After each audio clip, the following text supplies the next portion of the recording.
40 কেজিতে মন হলেও আমের রাজধানী চাঁপাইনবাবগঞ্জে আড়তদারদের হিসেবে আমের মন ধরা হচ্ছে 52 থেকে 54 কেজিতে।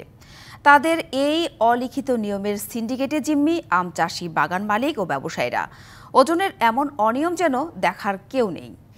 ওজন জটিলতা নিরসনে কৃষি মন্ত্রণালয় সহ প্রশাসনকে একাধিকবার বলেও কোনো সমাধান হয়নি। যদিও কৃষি বিভাগ জানায় ওজন জটিলতা নিরসনে নেওয়া হবে পদক্ষেপ। আমের রাজধানী হিসেবে খ্যাত সীমান্তবর্তী জেলা চাঁপাইনবাবগঞ্জ। এখানকার আমের সুখ্যাতি রয়েছে দেশে বিদেশে। তবে 40 কেজিতে মন হলেও জেলার আমের সবচেয়ে বড় বাজার কানসাট, ভোলাহাট ও রহনপুরে আড়তদাররা মন হিসাব করেন 52 থেকে 54 কেজিতে।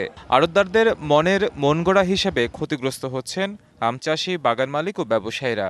আর আমরা এখন 54 কেজি 55 কেজি লিখে আম চাষিরা আম চাষ করে লস খাচ্ছি। এখন জোরপূর্বক কেটে লিখে 55, 52, 53 না দিলেও পাই না, যদি বলে 77 মন তাও 77 দিয়ে দেবে। এই আমের ওজনটা কিসের লেগে 55, 56, 57 হতে যাবে, কিসের জন্য এটা? তবে মন প্রতি ওজনে বেশি কেন নেওয়া হয় এর কোনো সদুত্তর দিতে পারেননি আড়তদাররা। বললেন, জেলার অন্যান্য বাজারের সাথে সমন্বয় করতে ওজনের এই তারতম্য। আম চাষের অভিযোগ আছে, ঠিক আছে, আমি এটা মানছি, কিন্তু চাঁপাই জেলার সব মোকাম একসাথে করতে হবে, নাহলে আমাদের ব্যাপারই তো আসছে না। আমরা বেশি নিচ্ছি বলে না, কারণ হচ্ছে আমরা বাধ্যতার শিকার। কারণ হচ্ছে একটি জেলায় 4টি বাজার, সব বাজার যদি একই মাপ না হয় তাহলে আমাদের বাজার মার খাবে।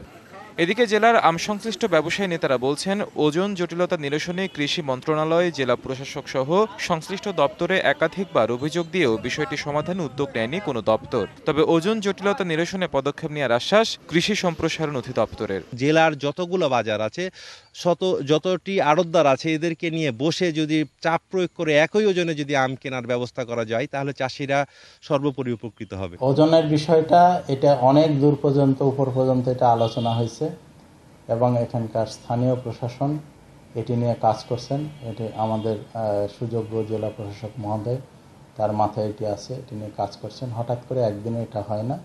মৌসুমি ও 12 মাস মিলিয়ে এবার জেলার প্রায় 38,000 হেক্টর জমিতে আম উৎপাদনের লক্ষ্যমাত্রা নির্ধারণ করা হয়েছে প্রায় 4.5 lakh metric ton. DBC news desk.